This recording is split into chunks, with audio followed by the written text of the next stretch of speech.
The attractive woman just asked her husband to rub some sunscreen on her back. Then, he went off for a swim by himself. But after waiting on the beach for an hour, he still hadn't come back, and his phone wasn't picking up. Worried, she walked up and down the beach asking every tourist she saw, but no one remembered seeing him. A sudden fear gripped her. What if he drowned? She frantically found a part-time lifeguard on the beach and begged him to take her out on the water to search. They spent a long time looking, but found no sign of him. By now, 3 hours had passed since her husband disappeared. She had no choice but to go to the police station and file a missing person report. But when she told the officer on duty that her husband had left behind his bank cards and his expensive watch, worth $500,000, the cop actually chuckled. He figured the guy was obviously fine and just took a cursory report, telling her to go home and wait for a call. She waited for a month. Every day she'd go back to the spot on the beach where her husband had vanished, just staring out at the water, but he never reappeared. One evening, back in her hotel room, the phone rang. Her heart leaped. Could it be him? But no, it was just a telemarketer from the hotel. Summer break was over and she had to return to her teaching job. To her surprise, the lifeguard she'd asked for help on the beach turned out to be one of her new students.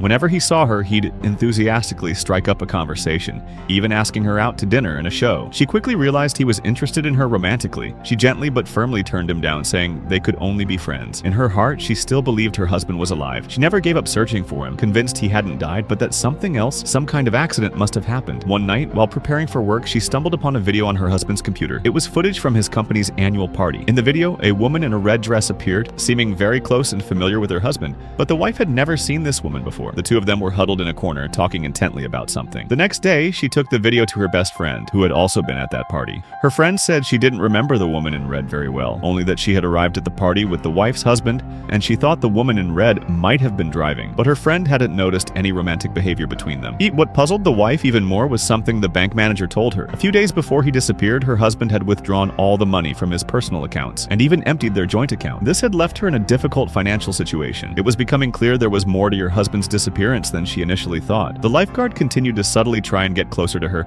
inviting her to dinner or art exhibits. But she deliberately kept her distance, still holding on to the belief that her husband was alive and not ready to consider another relationship. Then one night, she received a call from the police. They told her a body had been recovered from the sea and they needed her to come down and identify it. The next morning, she went to the station. But one look was all it took. The deceased was not her husband.